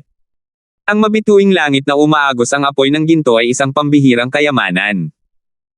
Mahinahong sabi ni Wenjing. Simula nang magsimula ang subasta, hindi pa siya nag-udyok ng pagbid habang nagbibilang. Ngayon, sinasadya niyang gawin ito dahil nagagalit siya kay Lennon Dachang. Walang nakaramdam na hindi naaangkop ang mga ginawa ni Wenjing.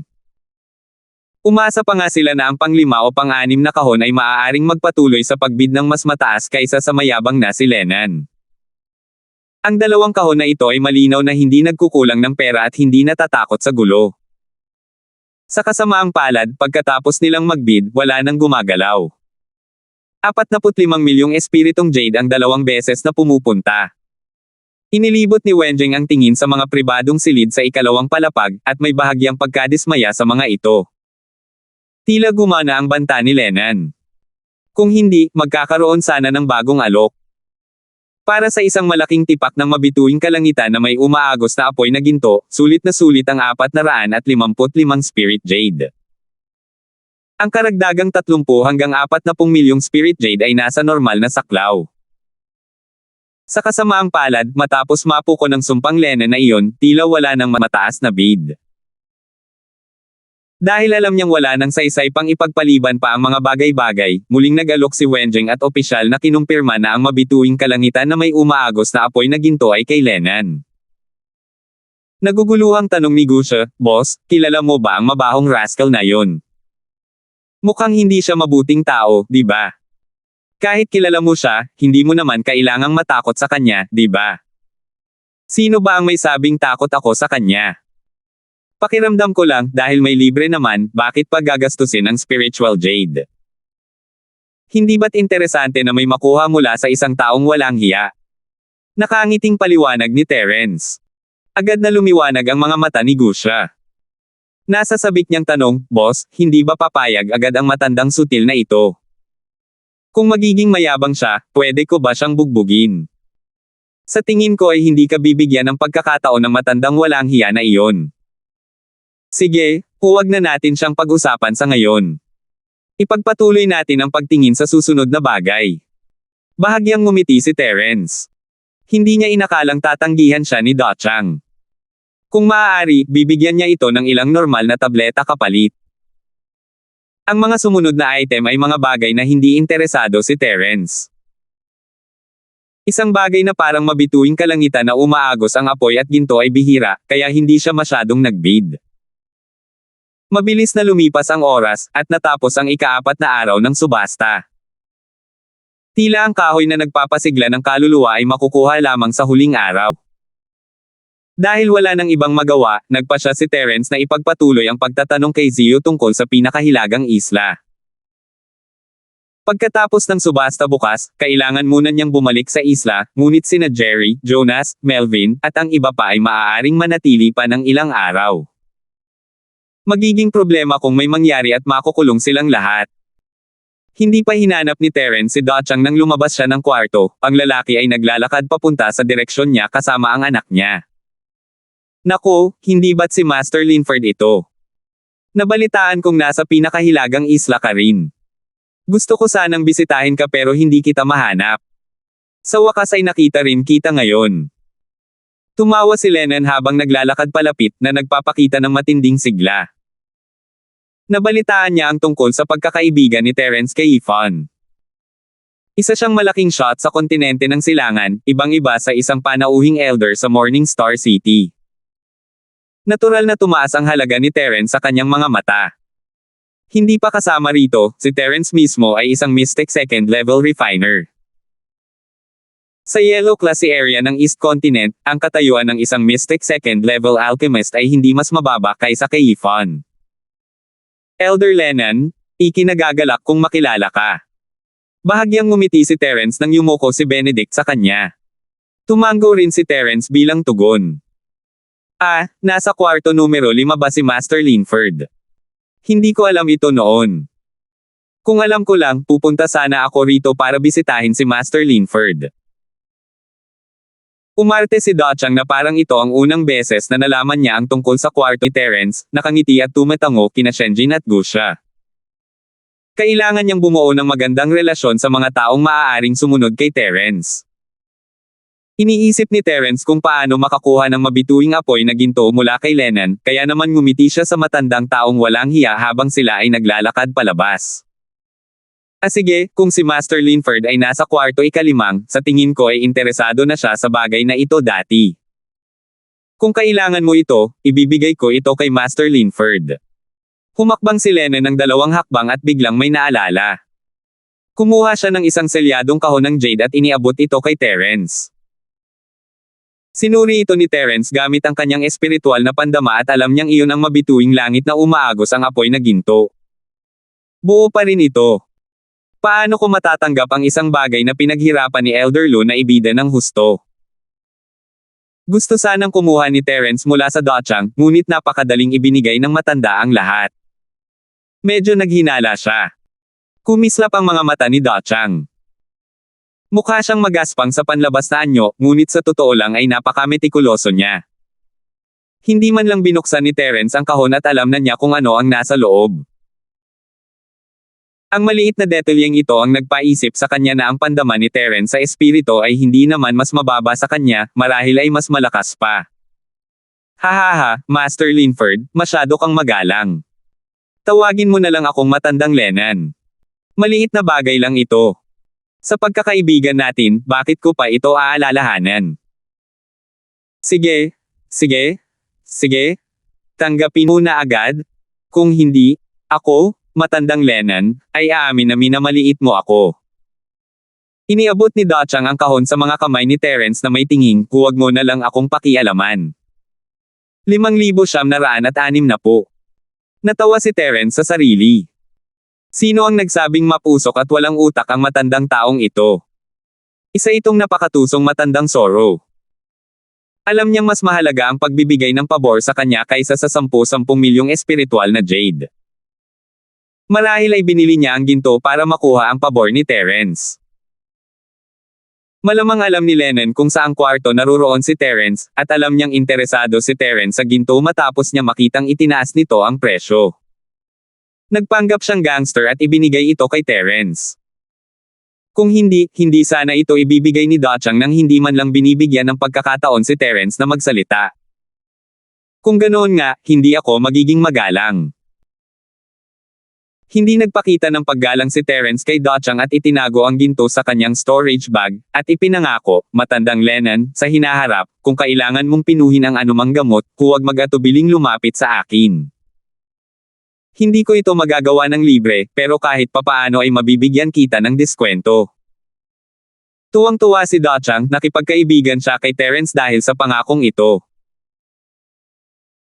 Ang isang Mystic Class Level 2 refiner ay hindi lang basta makakatulong sa iyo na magpino ng mga tableta ng libre, minsan, kahit gaano kalaki ang ibayad mo sa kanila, maaaring hindi mo rin sila mapapapino ng isang tableta. How, Master Linford, napakaprangka mo. Ako, si matandang Lennon, ang may pinakaprangka na personalidad. Tiyak na guguluhin kita sa hinaharap. Kung mayroon kang anumang kailanganin sa tulong ko, magtanong ka lang, Master Linford. Wala na akong sasabihin pa. Malakas na kinatok ni Lennon ang kanyang dibdib. Ang mga taong dumadaan ay tumingin sa kanya ng kakaiba, ngunit pagkatapos silang titigan niya, agad silang bumilis at umalis. Hindi nakapunta si Zio sa subasta ngayon, marahil dahil hindi pa tapos ang insidente kahapon, kaya hindi niya kayang asikasuhin ang maraming bagay ng sabay-sabay. Nagpasya si Terence na hanapin siya ng mag-isa upang malaman ang higit pa tungkol sa progreso. Nihalata ni Lennon na wala sa mood si Terence na makipag-usap, kaya umalis siya kasama si Benedict. Sinunod ni Shenjin ang mga lumang patakaran at palihim na umalis upang hanapin si Xiang Yuhua. Dinala ni Terence si Gusia sa mansyon ng pamilyang Lee sa dulong Hilaga. Kung wala roon si Zio, maaari siyang makipag-usap kay Zaiden. Master Linford, iniisip ko kung nandito ka ba para hanapin ang batang Panginoon o ang Panginoon. Mabilis na binati ng gwardya si Terence nang may paggalang nang makita siya, ito ang isang taong pinahahalagahan ng dalawang Isla Master, sino ang maglalakas loob na hamakin siya? Nandito ba ang iyong Young Island Master? Casual na tanong ni Terence. Tutal, mas kilala niya si Zio, at mas makabubuti kung mahahanap niya ito. Umalis na ang batang Island Master kaninang umaga at hindi pa bumabalik. Master Linford, bakit hindi ka muna magpahinga sa sala? Malamang babalik na ang batang Island Master. O dapat ko na bang ipaalam sa Island Master? Naghintay sandali sina Terence at Gusia sa sala bago lumabas si Zaiden. Hahaha, pamangkin ko Linford, bakit hindi ka bumisita sa akin nitong nakaraang 2 araw? Pasyente pa rin naman ako, kung tutusin. Natatakot ka ba na pipilitin kitang mag-refine ng mga gamot? Tumawa ng malakas si Zaiden at nagbiro bago pumasok. Tio Lee, nagbibiro ka siguro. Kung kaya ko naman itong ayusin, bakit mo pa ako pipilitin? Tumayo si Terence at ikinuyom ang kanyang mga kamao bago ipinakilala si Gusia. Mainit din na binati ni Zaiden si Gusia bago niya sinenyasan silang dalawa na maupo at mag-usap. Pamangkin Linford, nabalitaan ko mula sa mabahong batang yan ng pamilya ko na malaking tulong ka sa pamilya Lee namin nitong nakaraang 2 araw. Hindi na ako magsasalita pa ng magagalang na salita. Kung tutuusin, kayo ng batang yan ay parang magkapatid na. Sa hinaharap, ang pinakahilagang isla ang magiging tahanan mo. Inutusan ko na ang mga tao na linisin ang isang maliit na patio sa tabi ng tirahan ng batang yan. Kung ayos lang sa iyo, pwede kang maging kasama niya. Malumanay nang ngumiti si Zayden. Hindi niya sinusubukang hikayatin si Terence, pero seryoso talaga siya sa sinabi niya. Medyo naantig din si Terence. Pakiramdam niya ay walang intensyong makakuha ng kahit ano mula sa mga sinabi ni Zayden. Para itong isang nakatatanda na nakikipag-usap sa isang nakababata. Salamat sa iyong pagmamahal, Tio Lee. Kung libre ako, bibisitahin ko kayo ni Kuya Lee ng madalas. Ngumiti si Terence at ikinuyom ang kanyang mga kamao bilang pasasalamat. Gayunpaman, hindi siya nakatadhana na manatili sa isang lugar ng matagal, kaya ang tanging nasabi niya ay pasasalamat sa imbitasyon ni Zayden. Pamangkin Linford, siguro pumunta ka rito ngayon dahil sa nangyari nitong nakaraang 2 araw, di ba? May bago ka bang natuklasan? Pagkatapos ng maikling usapan, dumiretso si Zayden sa pangunahing usapan. Bagamat si Zio ang humawak sa bagay na ito, siya, ang amo ng isla, ay mahigpit ding nagbabantay sa pag-unlad ng sitwasyon. Mas marami pa siyang impormasyon kaysa kay Zio. Naisip ni Terence, nandito ako para kumuha ng impormasyon, anong bagong tuklas. Tio Lee, pumunta po ako rito para malaman kung kumusta na ang kalagayan ninyo. May maitutulong ba ako sa inyo? Sinabi ni Terence ang totoo, ngunit bago pa man makapagsalita si Zayden, isang malakas na pagsabog ang narinig mula sa gitna ng isla, at malalakas na shockwave ang kumalat sa lahat ng direksyon. Sabay na nagbago ang ekspresyon ng mukha ni Zayden at Terence. Ipinadala nila ang kanilang spirit sense at natuklasan na ang labanan ay hindi kalayuan sa auction house. Ang 5 cultivator na kasangkot ay hindi mahina. 2 sa kanila ay nasa maagang yugto ng pagbubukas ng bundok, at 3 sa kanila ay nasa tuktok ng huling yugto ng mahiwagang ascension. Kung hindi dahil sa mga paghihigpit sa depensa sa mga gusali sa pinakahilagang isla, ang lugar ay malamang na giniba ng 5 lalaking ito. Kalokohan. Ang lakas ng loob mong magsimula ng away sa pinakahilagang isla ko. Sa tingin mo ba talaga ay ang pinakahilagang isla natin ay lugar kung saan nahuhulog ang tigre sa araw? Tumayo si Zayden ng malamig ang mukha at ikinuyom ang mga kamay kay Terence, pamangkin Linford, mukhang kailangan kong harapin ito ng personal. Umupo ka muna sandali. Babalik ako agad, at pagkatapos ay maaari tayong uminom. Tio Lee, sabay na tayo. Kahit hindi natin alam kung ano ang nangyari, baka may mga bagong palatandaan tayo. Nagsisimula ng maghinala si Terence sa laban, paano magiging walang pagpipigil sa sarili ang mga taong pumupunta sa pinakahilagang isla. Dahil din sa ipinagbabawal ang labanan sa pinakahilagang isla kaya ligtas na makakasali sa subasta sa isla ang mga may sama ng loob. Ngayong nagkaroon ng hindi maipaliwanag na laban, malinaw na may kakaibang nangyari. Marahil ay nagkataon lamang ito, ngunit mas naniniwala si Terence na may higit pa rito. Nilunok ni Gusha ang pastry na nasa kanyang kamay sa isang lagok at tumayo ng may tuwa. Naisip niya na sa wakas ay may laban na dapat labanan. May isang taong kaya niyang talunin. Hindi niya dapat palampasin ang magandang pagkakataong ito. Sige, pamangkin Linford, pwede na kayong sumunod sa akin. Aalis muna ako. Tumanggaw si Zayden at hindi na nagsalita pa. Kumislap ang kanyang anyo at agad na naglaho. Biglang bumilis ang tibok ng puso ni Terence.